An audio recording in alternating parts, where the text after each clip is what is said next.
Contract वाली बहू। नरेश की माँ अपने बेटे से मिलने दिल्ली आ रही है। इस बात का पता चलते ही नरेश के दिल में हलचल मच जाती है। नरेश अपनी माँ के स्वागत की तैयारी में लग जाता है। साथ ही उसे डर भी सताने लगता है कि उसकी माँ कहीं अपनी पुरानी जिद पर फिर से बैठ ना जाए। हे भगवान, इस बार बचा लो, अगले साल पक्का माँ की जिद पूरी कर दूंगा। तभी दरवाजे की घंटी बजती है। नरेश दरवाजा खोलता है तो सामने अपने मकान मालिक को देखकर हैरान हो जाता है, क्योंकि उनके साथ एक सुंदर सी लड़की भी थी। नमस्ते अंकल, कुछ काम था, मुझे बुला लेते, आपने क्यों कष्ट किया? अरे नहीं नहीं, इसमें कष्ट कैसा, मैं तो बस तुम्हें रीना से मिलवाने आया था। आज से रीना तुम्हारे साथ इसी फ्लैट में रहेगी। अंकल, कोई लड़का फ्लैटमेट नहीं है? एक अनजान लड़की के साथ रहना मेरे लिए थोड़ा अजीब होगा।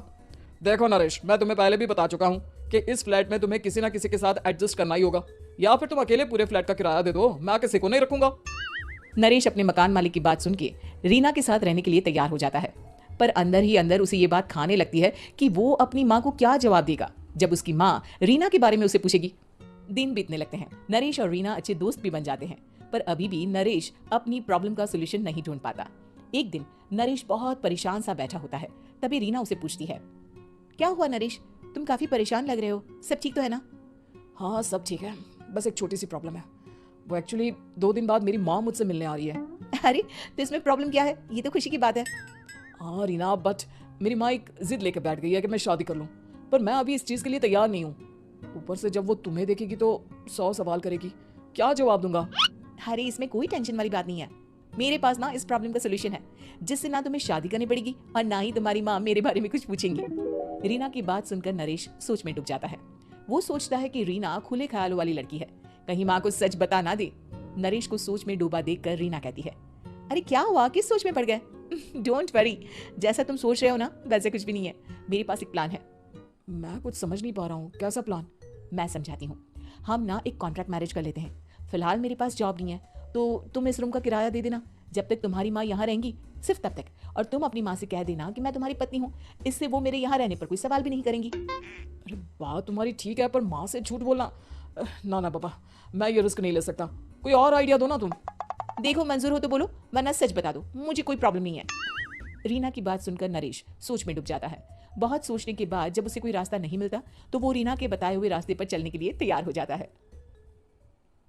वो रीना से बात करता है और अपनी माँ की पसंद और नापसंद के बारे में बताता है।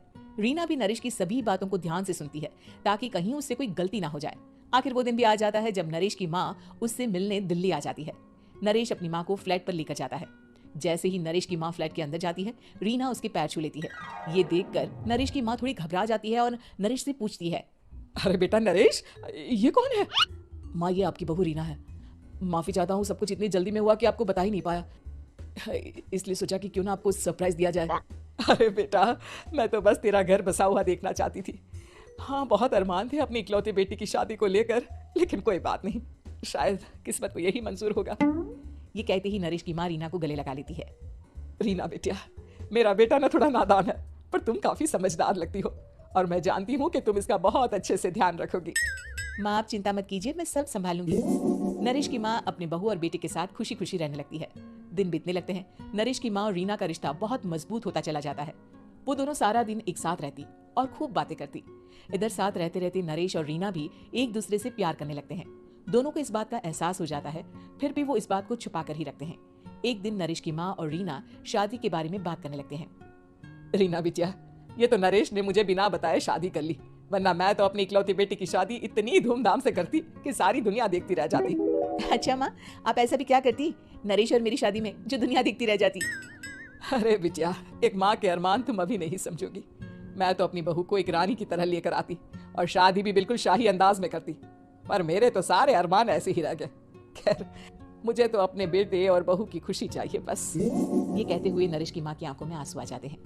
रीना भी ये सुनकर ख्यालों में खो जाती है, क्योंकि वो भी मन ही मन खुद को नरेश की पत्नी और उसकी माँ की बहू मानने लगी थी।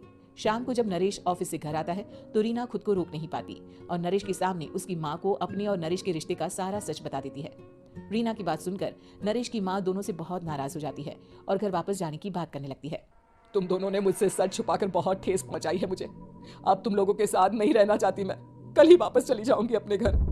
माँ, मुझे माफ कर दो, ये सब मैंने रीना के कहने पर ही किया है, वरना मैं भी आपको कभी ठेस पहुंचाने के बारे में सोच भी नहीं सकता।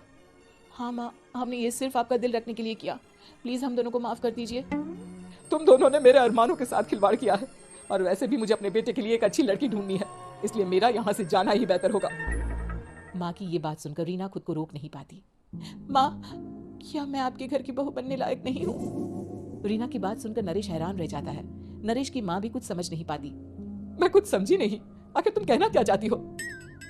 माँ, मैं वो नरेश से बहुत प्यार करती हूँ, और साथ ही साथ मैं आपको भी अपनी माँ मान बैठी हूँ। आज जब आपकी बातें सुनी तो खुद को रोक नहीं पाई, इसलिए सारा सच आपको बता दिया। रीना की बात सुनकर नरेश की माँ की आंखों में आंसू आ जाते हैं और वो अपने बेटे नरेश और रीना को गले लगा लेती है। मेरे घर की बहू तो सिर्फ रीना बिटिया ही बनेगी। मैं आज ही तुम दोनों की शादी की तारीख निकलवा दूंगी, बस एक बार तुम्हारे घर वाले मान जाए। उसी दिन रीना के माता पिता भी उनके फ्लैट पर आ जाते हैं। दोनों परिवार आपस में बैठकर बातें करते हैं और शादी के लिए राजी हो जाते हैं। रीना भी कॉन्ट्रैक्ट फाड़ देती है और कहती है, सही मायने में मैं अब बहू बनूंगी। अब तक तो सिर्फ कॉन्ट्रैक्ट वाली बहू थी।